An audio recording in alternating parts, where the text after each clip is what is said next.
Assalamualaikum Hai warahmatullahi semuanya, wabarakatuh. perkenalkan Di sini kami dari saya kelompok Anissa 4 Daniel dari kelas akan E reguler menjelaskan submateri 2023 tentang Pendidikan peran suara Sejarah ibu dalam yang akan kejatuhan Orde membawakan Baru. topik Di sini pembicaraan saya tentang sejarah melanjutkan. gerakan buruh, perempuan, dan mahasiswa dalam kejatuhan Orde Baru.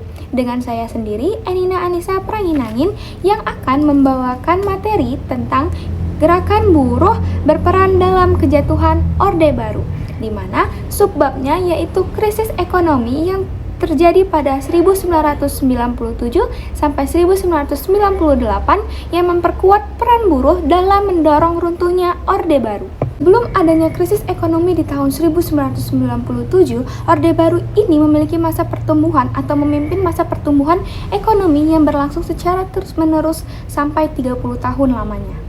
Nah, di sini para pekerja itu merasakan ketidakadilan di mana gaji mereka yang mereka terima itu sangat tergolong rendah, kondisi kerja yang kurang baik, afiliasi kesehatan itu tidak baik, dan juga bahkan adanya penganiayaan. Proses industrialisasi ini akhirnya menciptakan prasyarat di mana tumbuhnya suatu gerakan buruh yang semakin aktif. Di sini hadis berpendapat bahwasannya Orde Baru ini dibangun karena adanya kombinasi pertumbuhan ekonomi, negara aliansi negara kapital, dan juga kontrol ketat terhadap kekuatan sosial. Nah, pada saat ini rezim Soeharto itu menunjukkan gerakan buruh melalui model korporatisme negara, di mana organisasi buruh ditempatkan di bawah kontrak politik dan menjalin stabilitas produksi dan investasi yang menjadikan stabilitas menjadi sumber legitimasi oleh rezim. Krisis ekonomi yang terjadi di 1997 dan 1998 memicu terjadinya anjlok dan turunnya nilai rupiah, kebangkrutan perusahaan, dan pastinya meningkatkan angka pengangguran. Pada titik ini, buruhlah yang memiliki dampak yang paling besar seperti upah mereka yang menurun tajam, dan juga jaminan kerja mereka yang melemah. Nah, karena adanya kondisi yang semakin hari semakin buruk, ini membuat keinginan para buruh untuk melawan para rezim itu semakin meningkat. Nah, didukung pada serikat independen dan juga jaringan para aktivis dan salah satu dominasi SPSI atau Serikat Pekerja Seluruh Indonesia yang digunakan sebagai alat. Mulai dari sinilah mulai banyak kegiatan atau aksi-aksi demonstrasi dan juga pemogokan kerja, di mana pada awalnya itu tuntutan hanya bersifat normatis dan ekonomis, kini menjadi kritik terhadap sistem politik yang ada dalam ketidakadilan rezim. Meskipun pada saat itu gerakan buruh ini sangat berperan penting dalam kejatuhan Orde Baru, tapi gerakan buruh ini bukanlah aktor tunggal, melainkan bekerja sama juga dengan mahasiswa dan juga masyarakat sipil yang akhirnya akan mempercepat kejatuhan atau runtuhnya Orde Baru. Aksi gerakan buruh yang menjelang kejatuhan Orde Baru ini menunjukkan pergeseran dari posisi buruh sebagai objek kontrol negara yang menjadi subjek politik yang aktif. Apalagi dalam konteks krisis ekonomi dan melemahnya legitimasi rezim, gerakan buruh ini tidak bergerak secara sendirian, melainkan mereka membangun kerjasama dengan mahasiswa dan juga masyarakat sipil yang berfungsi untuk menuntut reformasi politik yang lebih luas. Nah, gerakan buruh di tahun 1998 ini menunjukkan bagian dari mobilisasi sosial, apalagi ketika terjadinya demonstrasi yang dilakukan oleh para mahasiswa yang semakin meluas di seluruh Indonesia dan juga akhirnya mendapatkan dukungan yang sentimen dari masyarakat sipil. Nah, pada akhirnya kolab yang dilakukan oleh sipil, mahasiswa, dan juga buruh ini mempercepat adanya legitimasi Orde Baru dan menciptakan tekanan politik yang bersifat simultan.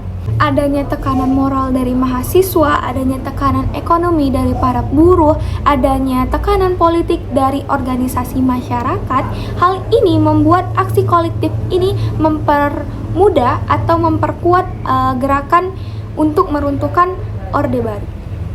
Empat aspek yang melatar belakangi peran suara ibu ini menjadi salah satu pendorong jatuhnya Orde Baru. Yang pertama ada aspek sosial, ekonomi, politik, dan budaya.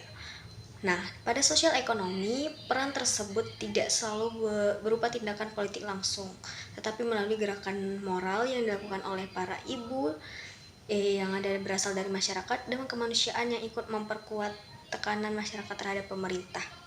Yang pertama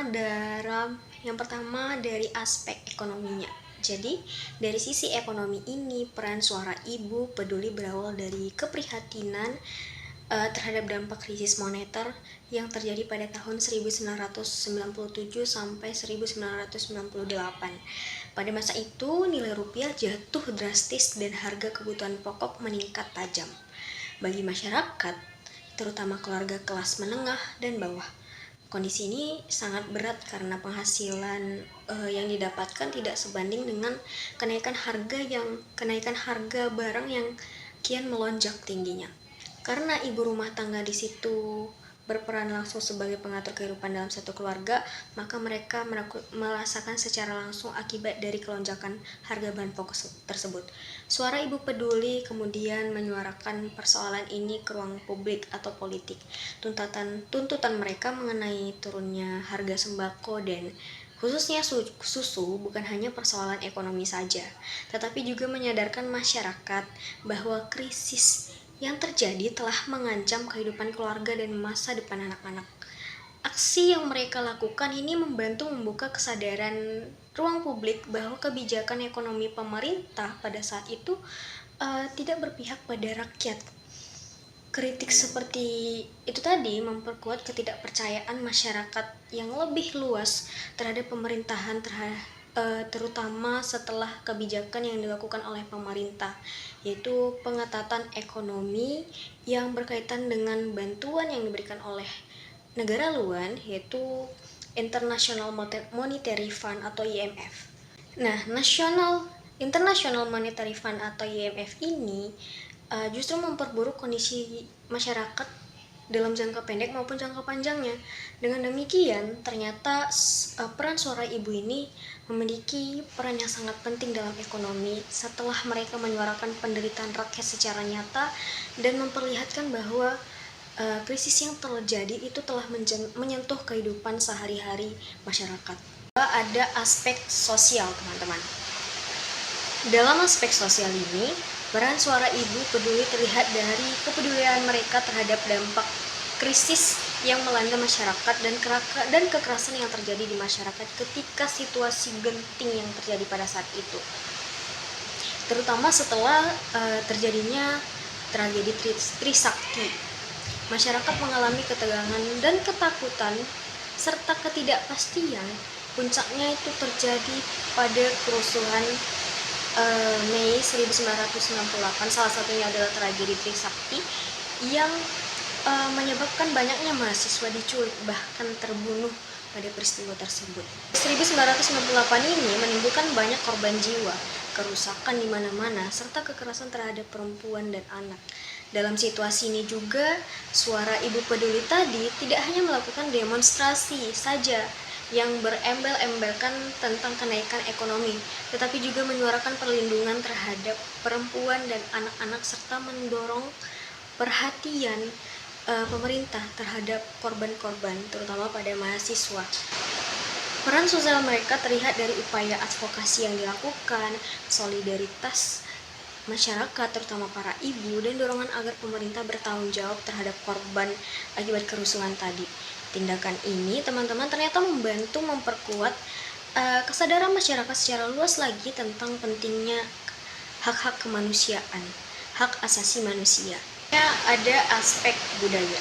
Nah, dari sisi budaya ini, teman-teman, kita dapat melihat bahwa suara Ibu Peduli itu memainkan peran penting dengan memanfaatkan identitas perempuan, terutama sebagai ibu, dalam masyarakat Indonesia. Dalam budaya Indonesia, sosok ibu ini sering dipandang sebagai simbol kepedulian, pengorbanan, dan penjagaan terhadap keluarga. Dengan menggunakan identitas tersebut, gerakan ini diharapkan mampu menyampaikan kritik maupun aspirasi masyarakat tanpa secara langsung dianggap sebagai gerakan politik yang radikal atau gerakan politik yang ujungnya untuk bermaksud menjatuhkan Soeharto. Ya, walaupun pada kenyataannya memang embel-embelnya tadi itu awalnya hanya berpatokan terhadap krisis ekonomi, melatar belakang krisis ekonomi, namun ya tujuan utamanya untuk menjatuhkan rezim Soeharto. Nah, aspek ini juga mengubah pandangan masyarakat tentang bagaimana peran perempuan tersebut. Perempuan tidak hanya dipahami sebagai pengurus rumah tangga saja, tetapi juga sebagai bagian dari masyarakat sipil yang memiliki kepedulian terhadap kondisi bangsa. Secara tidak langsung, teman-teman, gerakan ini mendorong perubahan budaya politik yang berlangsung pada saat itu, yaitu semakin diterimanya partisipasi perempuan dalam ruang publik dan juga gerakan-gerakan sosial. Yang terakhir ada aspek politik. Nah, bagaimana aspek politik di sini berbicara tentang apa yang melatar belakangi gerakan peran Ibu Peduli itu menjadi salah satu faktor pendorong runtuhnya kekuasaan Orde Baru, yaitu dalam bidang politik ini bahwa peran suara Ibu Peduli terlihat dari kontribusinya dalam memperkuat tekanan masyarakat terhadap pemerintahan.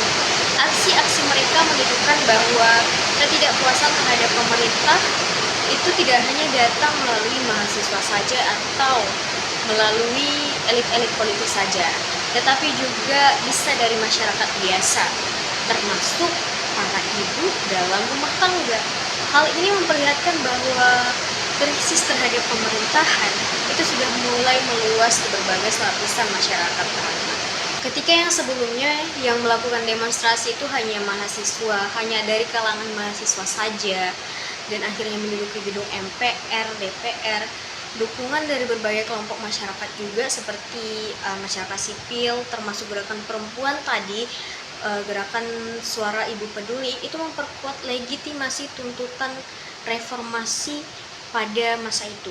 Tekanan yang terus meningkat dari berbagai arah, inilah yang akhirnya mendorong Soeharto mundur atau mengundurkan diri dari masa jabatannya, yaitu tertanggal pada tanggal 21 Mei tahun 1998. Dapat kita lihat di sini, teman-teman, bahwa suara Ibu Peduli ini berperan sebagai bagian yang cukup sakral atau kekuatan masyarakat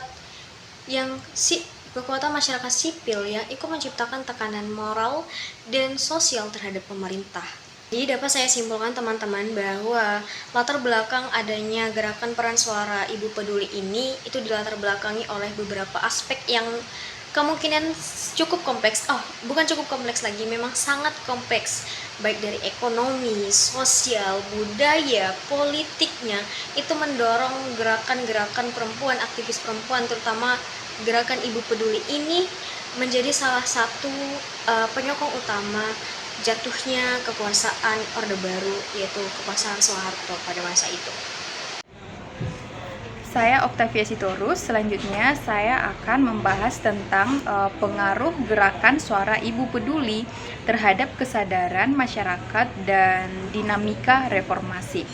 Nah, setelah memahami latar belakang kemunculan suara Ibu Peduli dan bentuk aksinya dalam situasi krisis, kita bisa melihat lebih jauh bagaimana gerakan ini berperan dalam dinamika kejatuhan Orde Baru. Peran penting gerakan ini terlihat dari kemampuannya mengubah cara masyarakat memahami krisis. Krisis ekonomi tidak lagi dipandang sebagai masalah individu atau sekedar persoalan ekonomi nasional, tetapi sebagai persoalan sosial dan politik yang berkaitan dengan kebijakan negara. Dengan membawa isu kebutuhan pokok keluarga, gerakan ini menjadikan persoalan ekonomi terasa nyata dan dekat dengan kehidupan sehari-hari masyarakat. Selain itu, gerakan ini juga berperan dalam memperluas partisipasi politik masyarakat, khususnya perempuan. Kehadiran para ibu dalam aksi publik menunjukkan bahwa ruang politik tidak hanya milik mahasiswa, aktivis, atau elit pemerintahan. Perempuan sebagai warga negara memiliki hak untuk menyuarakan kepentingan bersama, terutama ketika kebijakan negara berdampak langsung pada kesejahteraan keluarga. Aksi damai yang mereka lakukan di ruang publik seperti di kawasan Bundaran Hotel Indonesia memiliki makna simbolik yang kuat. Kehadiran ibu-ibu di pusat kota membawa pesan bahwa kritik terhadap pemerintah dapat dilakukan secara terbuka dan kolektif. Hal ini memberi contoh keberanian kepada masyarakat luas untuk menyampaikan aspirasi mereka secara damai. Selanjutnya, gerakan ini juga memperkuat tekanan sosial terhadap pemerintahan Soeharto. Ketika berbagai kelompok masyarakat mulai menyuarakan ketidakpuasan mahasiswa, masyarakat sipil dan gerakan perempuan, legitimasi pemerintah semakin melemah. Dukungan masyarakat yang semakin luas menunjukkan bahwa tuntutan perubahan bukan lagi kepentingan kelompok tertentu, melainkan aspirasi nasional. Nah, peran lainnya terlihat dalam pembentukan kesadaran kolektif masyarakat. Gerakan ini membantu masyarakat memahami hubungan antara kondisi ekonomi, kebijakan politik, dan struktur kekuasaan negara. Kesadaran ini penting karena menjadi dasar munculnya tuntutan reformasi yang lebih luas, yaitu perubahan sistem pemerintahan yang dianggap tidak responsif terhadap kebutuhan rakyat. Dengan demikian, kontribusi suara Ibu Peduli dalam proses kejatuhan Orde Baru tidak hanya melalui aksi demonstrasi, tetapi juga melalui perubahan cara berpikir masyarakat. Gerakan ini memperluas partisipasi politik warga, memperkuat tekanan sosial terhadap pemerintah, dan menjadi bagian dari gelombang besar reformasi yang mendorong perubahan politik nasional. Jadi, jika disimpulkan, peran suara Ibu Peduli dalam kejatuhan Orde Baru terletak pada kemampuannya membangun kesadaran politik masyarakat, memperluas keterlibatan warga dalam gerakan reformasi, serta memperkuat legitimasi tuntutan perubahan yang akhirnya mengakhiri kekuasaan Orde Baru. Sekian yang bisa saya sampaikan. Terima kasih. Dalam masa Orde Baru di bawah kepemimpinan Soeharto, pemerintah selalu mengatakan bahwa keadaan hubungan antara buruh dan pengusaha itu stabil dan harmonis. Pemerintah juga menyebutnya sebagai stabilitas industrial. Stabilitas ini dijadikan bukti bahwa pembangunan ekonomi berhasil dan negara berjalan dengan baik. Namun, di balik itu semua, para buruh sebenarnya tidak benar-benar bebas menyuarakan pendapatnya. Nah, pada awal kekuasaan Presiden Soeharto, pemerintah hanya mengizinkan satu organisasi buruh resmi, yaitu Serikat Pekerja Seluruh Indonesia atau SPSI. Nah, di sini semua pekerja itu diarahkan untuk masuk ke organisasi ini. Namun, SPSI ini berada di bawah penguasaan pemerintah dan militer. Akibatnya, suara buruh saat itu sulit benar-benar mandiri. Jika ada tuntutan yang dianggap mengganggu stabilitas, biasanya akan ditekan. Di tahun 1990-an, mulai muncul serikat buruh independen yang tidak lagi berada di bawah kendali pemerintah ataupun militer, seperti Serikat Buruh Merdeka Setia Kawan dan Serikat Buruh Sejahtera Indonesia. Kehadiran mereka ini menjadi titik penting, karena untuk pertama kalinya buruh memiliki wadah di luar kontrol negara. Mereka mulai berani mengadakan aksi protes dan mogok kerja untuk menuntut upah layak dan kondisi kerja yang lebih baik.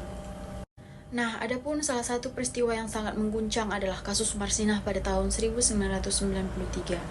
Marsinah adalah seorang buruh pabrik di Jawa Timur yang memimpin aksi mogok kerja. Setelah aksi tersebut, ia diculik dan ditemukan meninggal dunia.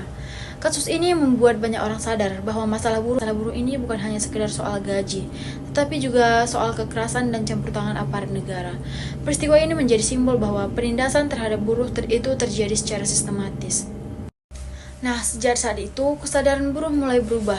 Mereka tidak hanya lagi menuntut soal isi perut seperti upah ataupun tunjangan, tetapi mereka juga mulai berbicara mengenai hak asasi manusia dan demokrasi. Buruh mulai melihat bahwa sistem politik yang otoriter ikut melindungi kepentingan pengusaha besar dan membatasi kebebasan mereka. Aksi-aksi besar terjadi di berbagai daerah industri seperti Medan dan Tangerang. Dalam peristiwa kerusuhan di Medan pada tahun 1994, kemarahan buruh meledak karena tuntutan mereka ini tidak didengar.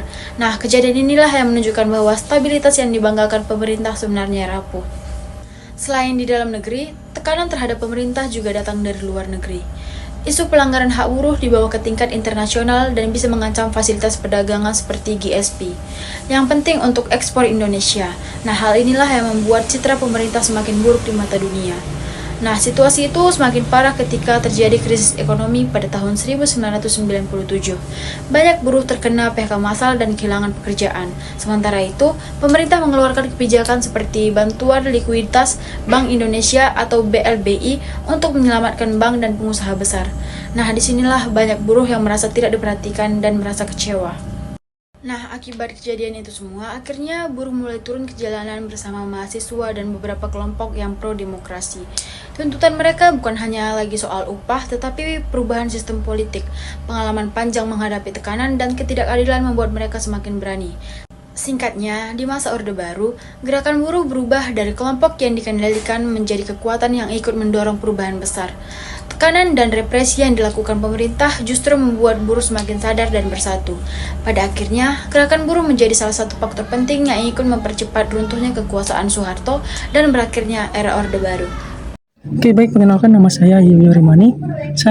Di sini saya akan menjelaskan peran gerakan mahasiswa dalam kejatuhan Orde Baru dalam buku Dinamika Kekuasaan karya Heri Hadis tahun 2005, di mana kejatuhan itu tidak dapat dilihat sebagai peristiwa tunggal, melainkan hasil interaksi krisis ekonomi, ketidakpuasan publik, serta mobilisasi massa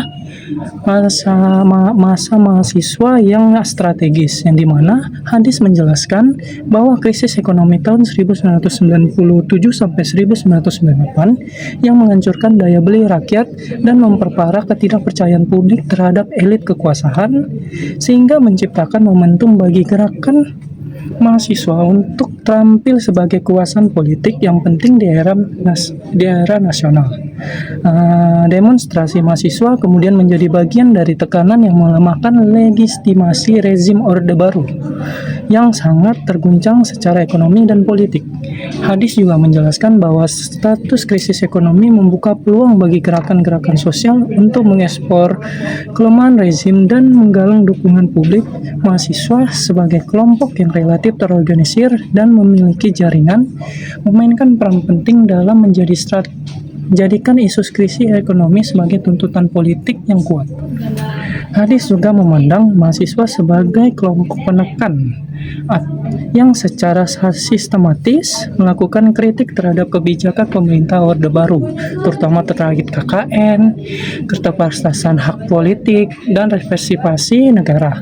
Gerakan ini bukan sekedar emosional, tetapi memiliki strategi penekanan perubahan kebijakan secara struktural, yang dimana dalam penjelasannya Hadis menyatakan bahwa mahasiswa Orde Baru memainkan fungsi sebagai kelompok penekan yang mampu memperluas tuntutan publik melalui demonstrasi massa, pernyataan pers, dan koordinasi antar kampus yang secara kumulatif menciptakan tekanan politik yang signifikan terhadap elit kekuasaan. Dampak dari demo mahasiswa pada krisis moneter tahun 1997 memperburuk kondisi ekonomi Indonesia dan menjadi dasar legitimasi tuntutan mahasiswa terhadap pemerintah Soeharto. Demonstrasi ini menyebar ke banyak kota dan kampus di Indonesia. Mahasiswa memanfaatkan momentum krisis sebagai dasar tuntutan reformasi dengan dorongan publik yang luas untuk perubahan politik dan ekonomi. Baru kemudian ada peristiwa Trisakti dan sebagai pemicu mobilisasi.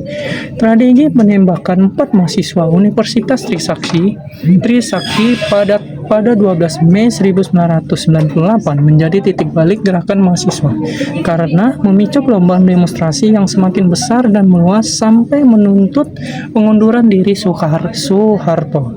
Peristiwa Trisakti dianggap sebagai yang mengubah demonstrasi mahasiswa yang dari bersifat ekonomi politik menjadi tuntutan langsung terhadap perubahan rezim, yang dimana aksi mahasiswa memuncak hingga ke gedung DPR atau MPR. Pada saat puncak aksi reformasi, mahasiswa berhasil menempatkan diri sebagai kekuatan politik yang menuntut perubahan sistematik, bahkan melalui aksinya di gedung MPR DPR. Aksi mahasiswa tidak hanya simbolik tetapi mencapai tindakan politik dengan mempengaruhkan lembaga legislasi dan menciptakan krisis politik yang tidak dapat diabaikan oleh rezim. Kemudian ada peran mahasiswa dalam kejatuhan Orde Baru. Sebagai kelompok penekan kritik kebijakan pemerintah, mahasiswa mengkritiki korupsi, pejabat yang otoriter, dan struktur politik yang tertutup. Dengan memanfaatkan koneksi krisis nasional, krisis ekonomi memberikan legitimasi politik terhadap tuntutan mahasiswa, menjadikan pemicu mobilisasi massa yang besar-besaran, khususnya setelah tragedi Trisakti. Mahasiswa menjadi simbol perlawanan yang meningkatkan intensitas demonstrasi di seluruh Indonesia. Dengan mengubah tekanan menjadi perubahan politik, demonstrasi mahasiswa menjadi salah satu faktor yang menjatuhkan legitimasi politik Soeharto dan mempercepat kejatuhannya pada 21 Mei 1998. Menurut Hadis, krisis ekonomi memperlemah legitimasi rezim sehingga gerakan mahasiswa dapat memanfaatkan momentum ini untuk memperluas tuntutan mahasiswa. Hadis juga menegaskan bahwa mahasiswa sebagai kelompok penekan memiliki peran strategis dalam mengekspor praktek KKN dan membatas kebebasan sipil dalam struktur Orde Baru. Peristiwa Trisakti juga berfungsi sebagai titik balik yang memicu perluasan aksi massa dari publik secara nasional, mempercepat kejatuhan rezim Soeharto. Gerakan mahasiswa memainkan peran yang sangat signifikan dalam proses kejatuhan rezim baru yang dipimpin oleh Soeharto pada Mei 1998. Peran tersebut tidak dapat dipahami secara sederhana sebagai aksi demonstrasi semata, melainkan sebagai bagian dari dinamika ekonomi politik yang lebih luas yang melibatkan krisis struktur negara, legitimasi kekuasaan, serta mobilisasi sosial yang terorganisir. Dalam rangka yang dikemukakan dalam Ferdi Hadis dalam bukunya Dinamika Kekuasaan tersebut, kejatuhan Orde Baru tidak bisa dilepas dari krisis ekonomi yang menghantam Indonesia secara keras. Hadis menekan bahwa struktur kekuasaan Orde Baru dibangun di atas jaringan oligarki yang kuat, yang dimana relasi antara negara dan kapital terjalin secara parionasi dan sangat sara dengan praktik korupsi, kolusi, dan nepotisme. Ketika krisis moneter melanda, nilai rupiah anjlok drastis, perusahaan-perusahaan kolaps, pengangguran meningkat, dan harga kebutuhan pokok melonjak tajam. Situasi ini tidak hanya menciptakan krisis ekonomi, tetapi juga krisis legitimasi politik. Dalam kondisi tersebut, bagi ruang gerak sosial, termasuk mahasiswa, menjadi semakin terbuka karena rezim kehilangan kemampuan untuk mempertahankan stabilitas melalui pertumbuhan ekonomi. Sebagaimana Hadis menjelaskan, membuka peluang politik yang memungkinkan aktor-aktor non-negara untuk menantang kekuasaan secara terbuka. Gerakan mahasiswa kemudian memanfaatkan momentum krisis tersebut untuk menspekulasikan tuntutan reformasi yang lebih luas. Mereka tidak lagi hanya menuntut perbaikan ekonomi, tetapi juga perubahan struktur dalam sistem pemerintahan, terutama reformasi mencakup penghapusan KKN, pembatasan masa jabatan presiden, pencabutan dui fungsi ABRI, serta peningkatan suplemen hukum. Dalam konteks ini, mahasiswa berperan sebagai akselerator kepentingan publik yang selama ini dibangun oleh rezim revitalisasi. Demonstrasi yang awalnya bersifat sportif berkembang menjadi gerakan nasional yang terorganisir lintas kampus dan lintas daerah.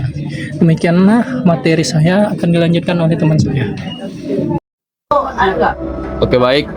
Di sini saya akan menjelaskan terkait tentang peran gerakan mahasiswa dalam kejatuhan Orde Baru pada tahun 1998. Nah, yang dimana untuk memenuhi tugas mata kuliah sejarah politik. Baik, ada beberapa faktor yang menjadi peran gerakan mahasiswa dalam kejatuhan Orde Baru pada tahun 1998. Yang pertama yaitu krisis ekonomi pada tahun 1997 sampai 1998 sebagai momentum politik. Nah, mengapa demikian? Kejatuhan rezim Soeharto pada 21 Mei 1998 tidak dapat dilepas dari krisis moneter yang menghantam Indonesia secara sistematika. Krisis tersebut menyebabkan nilai rupiah yang terjun bebas. Nah, yang dimana inflasi melonjak dan juga sektor pemerintahan kolaps dan jutaan rakyat kehilangan pekerjaan. Nah, situasi ini memperlihat rapuhnya fondasi ekonomi Orde Baru yang selama ini dibangun di atas pertumbuhan semu, utang luar negeri, serta praktik korupsi, kolusi, dan nepotisme, yang dimana KKN. Nah, menurut Ferdi Hadis dalam Dinamika Kekuasaan Politik Indonesia Pasca Soeharto, yang dimana bukunya terbit pada tahun 2005, Nah, struktur kekuasaan Orde Baru ditopang oleh jaringan oligarki yang menghubungkan elit politik dengan kepentingan kapital besar. Nah, ketika krisis melanda, jaringan tersebut tidak mampu lagi mempertahankan stabilitas ekonomi, serta jaringan tersebut menegaskan bahwa krisis ekonomi menyebabkan krisis legitimasi, yakni tentunya kepercayaan publik terhadap kemampuan rejim dalam mengelola negara. Nah, kemudian dalam konteks inilah gerakan mahasiswa menemukan momen politik krisis yang membuka ruang politik yang sebelumnya tertutup rapat oleh regulasi negara. Nah, kemudian faktor keduanya yaitu mahasiswa sebagai kelompok penekan atau pressure group. Nah, dalam perspektif Usin melalui bukunya Gerakan Mahasiswa sebagai Kelompok Penekanan yang diterbitkan pada tahun 2014, mahasiswa diposisikan sebagai pressure group yang memiliki fungsi kontrol terhadap kekuasaan di tengah sistem politik Orde Baru yang otoriter